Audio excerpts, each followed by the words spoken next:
What's going on, guys? Welcome back to another video here on the Water Juice channel. Welcome back to another episode of the Cleveland Browns rebuild here on Madden 21 on the PC. That is right. We are back in another episode, and we are in the 2014 regular season, about ready to simulate through and hopefully make it to our fourth straight Super Bowl appearance, at least our fourth straight AFC Championship game at the least.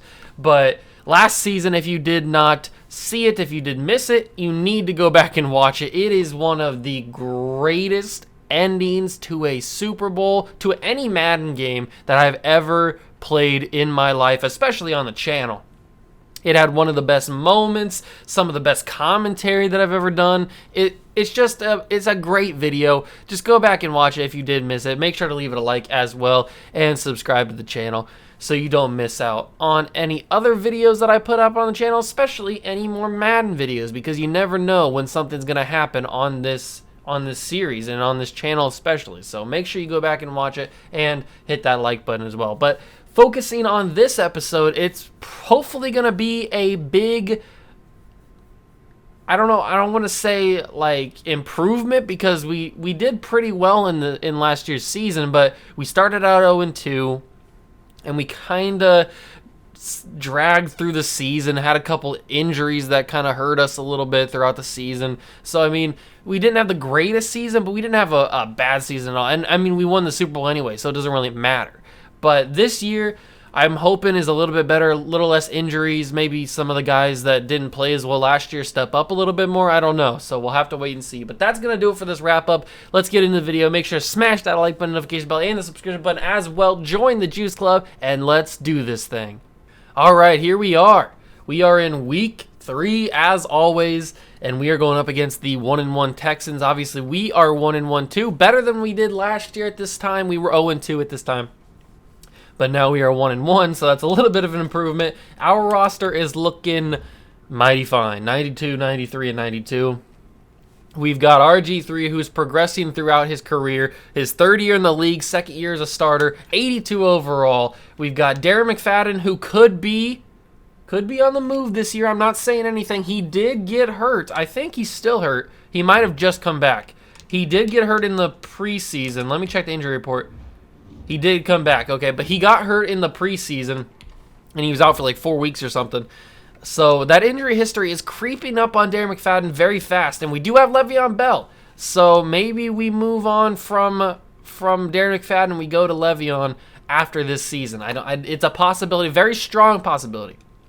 As for wide receivers, we're looking very solid. We've got Antonio Brown and DeAndre Hopkins as our top two. Then we've got Keenan Allen. We've got Devontae Adams. And I know you noticed that name down there in the bottom right. Although my camera may be blocking it. My camera probably is blocking it. We've got Odell Beckham Jr. Now, yet I know what you're saying. Juice, how'd you get Odell Beckham Jr.? How did it happen? Oh, did you cheat? No, I didn't cheat. I got him straight up. I got him because with this new trading system, the team that he was drafted by, I think it was who drafted him? Was it the Cardinals? I forget what team drafted it. I don't remember what team, but they needed a quarterback. And so I gave them, or they didn't need a quarterback. They valued a quarterback. So I gave them Colin Kaepernick. As you can see, Colin Kaepernick's not here. I have Peyton Manning. I signed him out of free agency because he didn't get a contract. And I thought, you can't have Peyton Manning in free agency, so I might as well bring him in. But I traded Colin Kaepernick, I traded somebody else and a draft pick, and was able to manage Odell Beckham Jr. on the squad. So we have Odell Beckham Jr. a part of this stacked wide receiver core.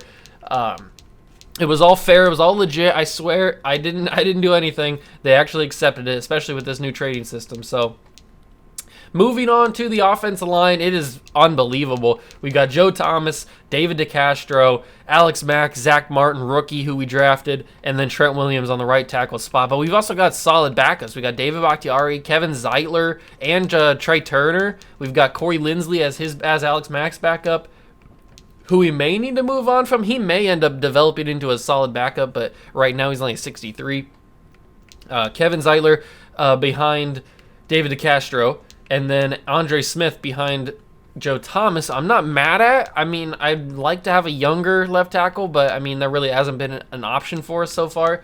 On the defensive side of the football, it is looking good. You may notice something. Again, I made two preseason moves that you did not see. The Odell Beckham one is the first that we talked about, and the other one is Paul Posluszny. I traded for Paul Posluszny straight up for, I think it was, who did I trade? Oh, it's been a couple minutes since I did that, since I simulated to get this ready for this video, so I don't actually remember who I traded for. I think I traded an offensive line. Oh, I know who I traded. I traded Kyle Long, because Kyle Long was our starting right guard, but I saw the potential in Zach Martin, and he was only 5 overall lower, and Zach Martin had such a higher ceiling, so I traded Kyle Long straight up. It was straight up, too. It was like Kyle Long, and I was going through the teams because we needed another middle linebacker. So I just kept putting in one for one. I just kept putting in a linebacker on their team, and this one just happened to go through. Paul Posluszny straight up for Kyle Long. So we got him now. So he goes alongside Terrell Suggs, Luke Kuechly, and Brian Arakpo now on this linebacking core, which is just scary. Like, who wants to come up against this linebacking core, along with backups like Justin Houston, Levante David, Avery Williamson, and I think we have one more, right? Akeem Ayers is our other backup linebacker. On the defensive line is also very good. J.J. Watt, Jerry Hughes, Geno Atkins, Aaron Donald, Akeem Hicks, Cam Jordan, Chandler Jones. The corners I'm very proud of. We've got some solid corners. We got Devin McCourty and Richard Sherman. We've got Stephon Gilmore and Chris Harris. Safeties are good with Earl Thomas and Harrison Smith. I mean, this team is phenomenal. I'm so happy with the way that this team has turned out. So we're going to keep on going with this season. We're going to do the recap of the draft class, and then we're going to keep on going. This draft class is the 2015 draft class, and everybody knows what happened in the 2015 draft class. Jameis Winston goes number 1 to Tampa Bay, then Marcus Mariota goes number 2 to Tennessee, and then Dante Fowler goes number 3 to Jacksonville, but that doesn't really matter. This year, I don't think we're taking a quarterback because it's Jameis and Marcus. I mean, we could, if they end up slipping, like to the second round or something, maybe I'd take a quarterback to back up Robert Griffin III. Maybe I'd take one of these guys if they end up slipping, but if they don't, then it's totally fine. I don't need one. We've got RG3. There's nobody really else here. Running backs, we may need to take a running back just in case Le'Veon doesn't turn out to be the running back that I think he's going to be with the star potential. So we got guys like Todd Gurley, Melvin Gordon III, TJ Yeldon's a possibility. Tevin Coleman could be there. Duke Johnson, David Johnson. Who else is down here? Jay Ajayi could be a possibility later in the rounds to take as just a placeholder, maybe as a backup. Wide receivers, we don't really need to take a wide receiver this year because I want to let these guys develop, and plus there's a couple good wide receivers next year and the year after that are in the draft classes that we could potentially take. There is one guy that if I do take a wide receiver, it will be this guy, and he's down here. It is, let's see if I can find him. It is Stephon Diggs. So if we get to like the 3rd round, 4th round, and Stephon Diggs is there, I will take him because it's Stephon Diggs, and I know his potential is crazy. So that's the only wide receiver that I'm really worried about taking.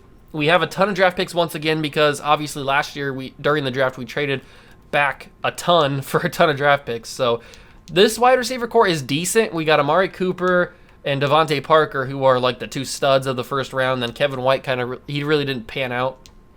Nelson Aguilar's all right. Brashad Pierman's all right. Philip Dorsett, Devin Smith, Dorial Green-Beckham, who everybody thought was going to be the next like Megatron, but didn't turn out at all. Devin Funches, who's a good player. Tyler Lockett's a good player. Chris Conley, Ty Montgomery, Diggs, as like we said. Kenny Bell, who had the potential to be a good wide receiver, never really panned out. Evan Spencer, Darren Waller as a wide receiver, not as a tight end. So I may take Darren Waller late in the rounds, not as a wide receiver, as a tight end though. I know he started out as a wide receiver, but I may just move him already into tight end because we only have Gronk and Travis Kelce, so that might be the move there. Adam Humphries is here, Tyrell Williams, Lucky Whitehead, There's some names down here, not enough for me to take. There's only really two, which is Diggs and Waller. As for tight ends, this is the reason why I would take Darren Waller and not take a tight end, because there's not really any tight ends that really pique my interest. Max Williams, Tyler Kroft, Jeff Hireman, CJ Uzama, Jesse James could be an option. Nick Boyle's okay. Nick O'Leary's not that great. There's really nobody here, so I would probably take Darren Waller. How big is Darren Waller? What do they got him listed as? They've got Darren Waller listed as 6'6", 238. That is a big dude. He's bigger than every single one of these guys except for three. He's bigger than everybody but three tight ends in this draft class. So that's a big that is a big point to why I want to take Darren Waller instead of one of these tight ends. And plus, he plays tight end in real life anyway, so it'd be a great move. As for left tackle, I did mention when we were going over the roster that I would like to have a younger tight end, and there are a few options here. Brandon Scherf, Eric Flowers, Andrus Peat, Donovan Smith, Jake Fisher. Is that it? Lyle Collins, Trent Brown. So there are a few options. I can move Trent Brown to right tackle because that's what he plays in real life. So there are a few options for a backup left tackle, a young backup left tackle. Left guard, Mitch Morse, John Miller, Ari Kawanjo. That's probably about it, right? Yeah, that's about it. Left guard, not the greatest. It's a good thing we have a decent left guard. Center, Cameron Irving, Shaq Mason, who's a right guard really, but we couldn't play him at center. Austin Ryder, David Andrews, who's undrafted projection, so that could be a sneaky backup center spot instead of Corey Linsley. We could take David Andrews. That might be a good move. Maybe we take David Andrews and Shaq Mason, and then have Shaq Mason be our backup right guard, and have David Andrews be the backup center. That could be some pog plays right there. But we've got right guard. We got Laken Thomas, Ali Marpet. The only reason I wouldn't take Shaq Mason is because we could take Ali Marpet, and that could be a good move for us. I'd have to think about it during the draft, but that's for a couple episodes from now, so I don't have to think about it right now. But that's about it for right guards. There's nobody else besides Ali Marpet, maybe Laken Tomlinson, that we would take. Right tackle, Cedric Ogbuhi. I never really knew how to say his name. We probably won't take him anyway, so it doesn't matter. DJ Humphreys, Rob Havenstein, Daryl Williams, Tyrus Thompson was a thing for a couple seconds. Bobby Hart, nobody else. The offensive line class, not the greatest this year. But you can say that about a lot of draft classes. Defensive ends, Leonard Williams, Vic Beasley, Shane Ray, Mario Edwards Jr., Danielle Hunter, Trey Flowers. I forget that Danielle Hunter is this young. Like, this draft class is 2015, so it's only about 6 years old. Danielle Hunter feels like he's been in the league forever. That's crazy. Trey Flowers is a possibility at a late-round pick, maybe a little bit of a value pick later in the rounds, because if I'm going to be using my early draft picks to take some of the other guys, like a running back or something, we may need to take some of the value picks down here. Right ends, Dante Fowler Jr. Didn't I say that already? Oh, I said Mario Edwards Jr. I got it mixed up. Eric Armstead, who's a good, solid player. Bud Dupree, good, solid player. Randy Gregory had a ton of potential, never panned out. Frank Clark, good player. Geno Grisham's not that great, former Patriot. Zadarius Smith, good player. David Irving's all right, not the greatest. Defensive tackles, Danny Shelton, Malcolm Brown, Eddie Goldman, Jordan Phillips, Xavier Cooper, Grady Jarrett, Mike Bennett. Not the other Mike Bennett, not the one we had, the one from Ohio State. That's about it for defensive tackles. Yeah, not really anything else. I'd probably pass on defensive tackles this year because there could be some in the future that I might take, and there's no sense in wasting a pick. I may change my mind later on, but as of right now, as of going through it, I'd probably pass on defensive tackle in the draft. Left outside linebacker, really only Shaq Thompson. I mean, Jake Ryan is decent, but there's not anybody else. No, nobody else. So it's only Shaq Thompson at left outside linebacker. Middle linebacker is a different story because it's really nobody. I mean, Eric Kendricks is a good player, and Denzel Perriman is a solid player, but these guys I would never take in the first round. They're good value picks for second round picks. Like Eric Kendrick I may take. I don't know. Benardrick McKinley's all right. Right outside linebacker is really just Kawan Alexander. I'd say the linebacker class is by far one of the worst, just because it has no depth. There's nobody else here that I would take besides Kawan Alexander.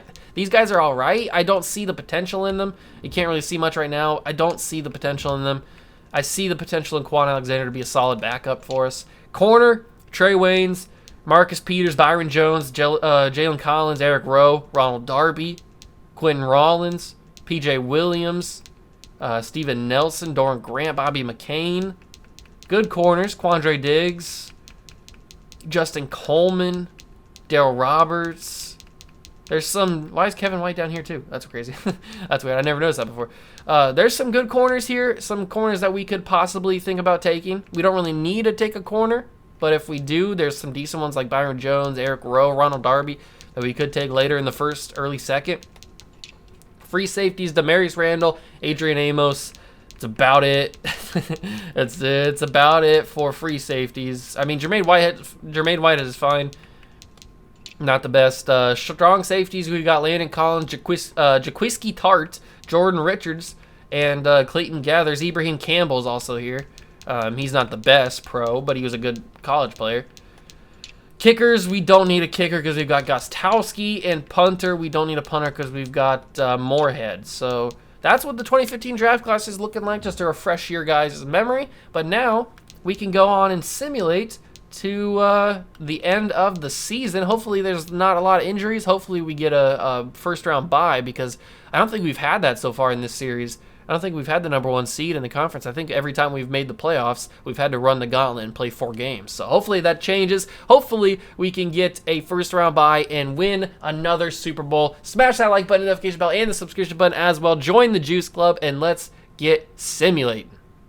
All right, bring you guys back in because we are in week 16 of the regular season, and ladies and gentlemen, it's been very kind to us this year.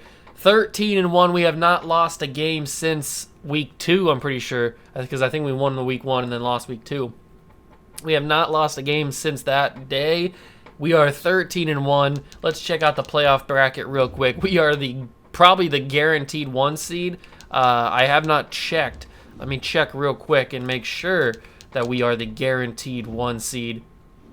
We are. We are the best record by far in the NFL, and especially in the AFC. If we happen to lose this game against the Vikings and against the Dolphins in Week 17, that would only make us 13-3. The Chargers could win their next 2 games.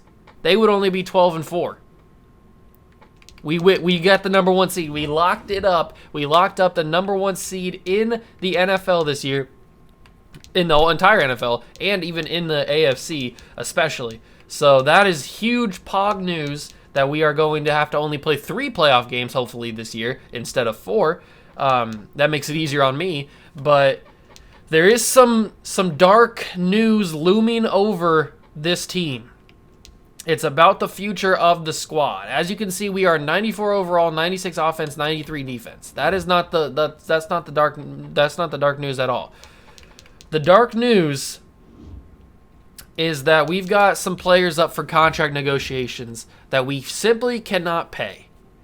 Cameron Jordan is asking for a fair offer of $124 million. Now, if I go in and start contract negotiations with them, that would leave us with only $259,000 of cap room.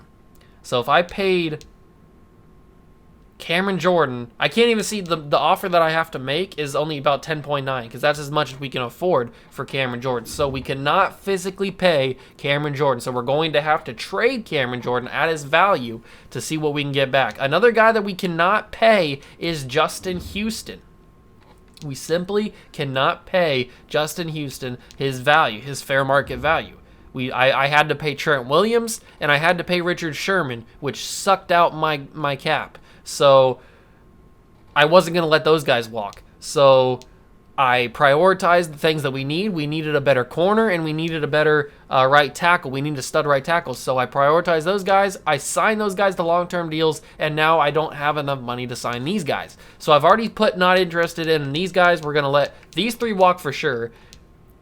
Definitely walk Peyton Manning. I may end up tagging one of these 3. I think I have the ability to tag one of these 3 if I withdraw contracts from them. I'm not sure, to be honest. If I would tag anybody, it would be Justin Houston probably. So I think I'm going to withdraw the negotiations from Justin Houston right away. Just say I'm not interested in talking to you, Justin. If we can't end up tagging him, that's fine. I'll just probably trade him. But these two guys, I will definitely trade, especially Cameron Jordan, because I simply cannot pay Cameron Jordan the amount of money that he wants. And it's not going to ruin the team because we have J.J. Watt, we have Aaron Donald, so our defensive line is fine. And if we end up drafting somebody in the draft this year, that could be a very good replacement for Cam Jordan. So that's what I'm thinking about for the offseason. But we've still got a game against Minnesota. I stopped it here because next week is against the Dolphins, and we know what the Dolphins are. That we played with them in the Dolphins series, so I figured we might as well get somebody new. So let's play the Minnesota Vikings, who disappointingly are 2-12. So this could be a very easy game for us. We may need to like sleepwalk this game. But it is at home in Cleveland, so it may be a little bit snowy, but hopefully we get the dub either way. I think RG3, if I remember correctly, I think this game, RG3's got the ability to jump up to Superstar X Factor if we can get the goal achieved.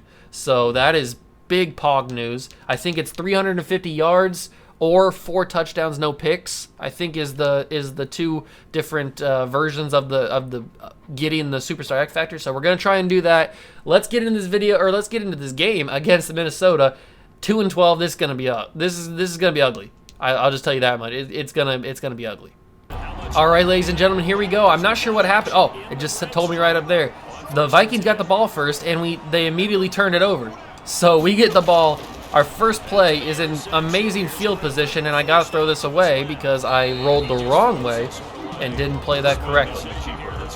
But this is, if the Vikings on their first play of the game turned it over, I think we'll be fine in this game. Daryl Mcfadden with a huge run.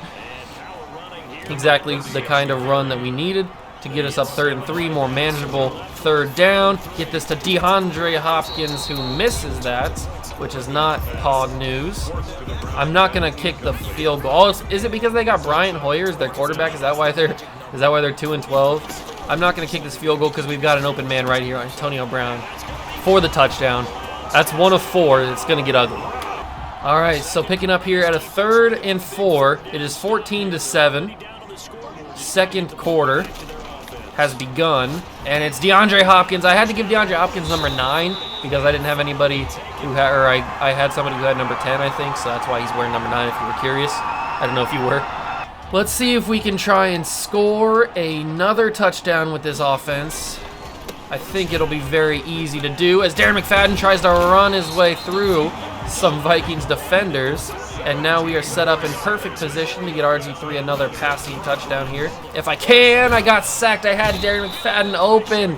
Daryl Mcfadden was wide open. Not just open, wide open for that touchdown there. I'm going to have to roll out of the pocket here. Find my man, DeAndre. That was a poor decision. I think I lost. I gained a yard on that. RG3's got 2 passing touchdowns and an interception. So I hope that because he's thrown an interception, that doesn't mean that he can't get the Superstar X Factor. That's going to be real not Pog if he can't get Superstar X Factor because he hasn't thrown the interception. Sure, because he's thrown the interception. And that's DeAndre Hopkins back in the end zone. I don't know what it is about me finding DeAndre Hopkins in the back of the end zone, but I'll take it. All right, so maybe this isn't going to be as embarrassing of a game as I thought it would be. Our defense must be just sleepwalking through this team because, oops, no! What just happened? And I missed the tackle too. I'm the worst user ever. They just tied this game. What? RG3, what was that? I didn't even... Oh, that's so annoying. That's not even close to where I throw it. Oh, he overthrew an easy check down. Oh. All right, so apparently the Vikings are just some god team that are just absolutely destroying my Hall of Fame level defense. And we stop them there on 3rd down. Luke Kuechly, good job. They're going to have to kick the field goal here, but they're going to take over, which is embarrassing. They're going to be in the lead. We cannot lose to a 2-12 team when we are a perennial Super Bowl favorite. Let's dump that off to Gronkowski. RG3 has thrown 4 interceptions in this game.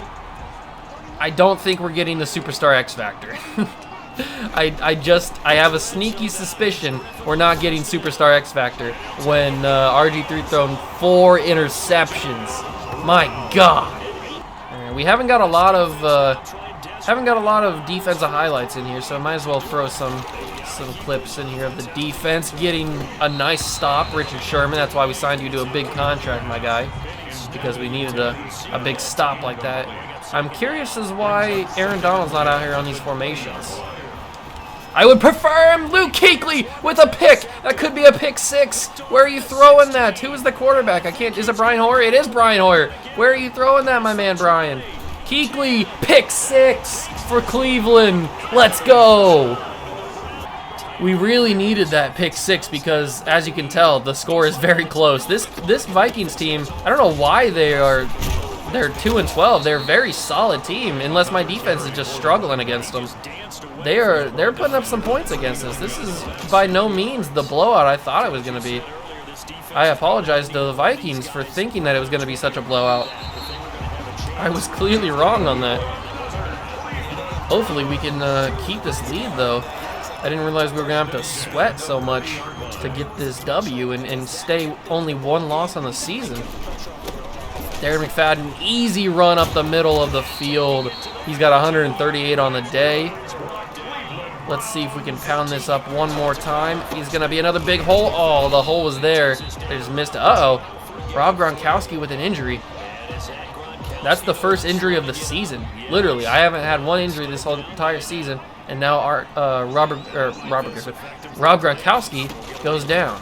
That is not Pog. That is not ideal. I'm going to have to take off with RG3 here. Can I get in the side? I could, maybe.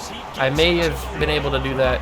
I didn't want to risk anything, though. I didn't want to risk a fumble. Torn labrum, so Rob Gronkowski out for the season. That is an injury that puts you out for the entire season, a torn labrum. So that is not Pog at all. We've got 2 tight ends, and one of them is what's his face? Zach Miller, who's like a 66 overall. That is not Pog. It is 4th down for the Vikings. Let's rush Cam Jordan here. I got to him, but I hit him late. That is 100% my fault. Can't blame anybody else but me. I hit Brian Hoyer late. I'm sorry, I didn't mean to. The Vikings scored, and now it's 39-42 with 39 seconds left. They're going to go for this onside kick. If they get it, they have a chance. We got it with Le'Veon Bell, which is Pog.